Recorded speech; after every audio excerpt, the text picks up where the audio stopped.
সপ্তাহের pregnancy anomaly scan দেখছি। এই যে বাচ্চার ফেস, নাক, এই যে বাচ্চা মুখ হাঁ করছে, এই যে হাতগুলো,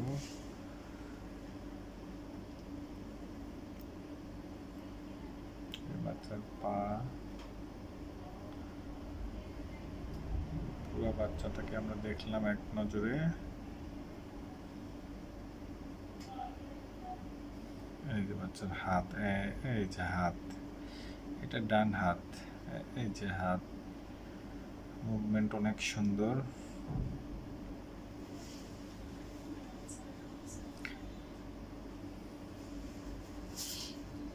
অ্যানোমালি স্ক্যানে আসলে কোনো বাচ্চা যে কোনো ধরনের ত্রুটি থাকলে, যেমন ঠোঁট কাটা, তালু কাটা, হাত পা বাঁকা, কিডনির সমস্যা, হার্টের সমস্যা, সব কিছুই বোঝা যাবে। নেওয়াজ আল্ট্রাসোনোগ্রাফিতে খুব সুন্দরভাবে এগুলো দেখানো হয়।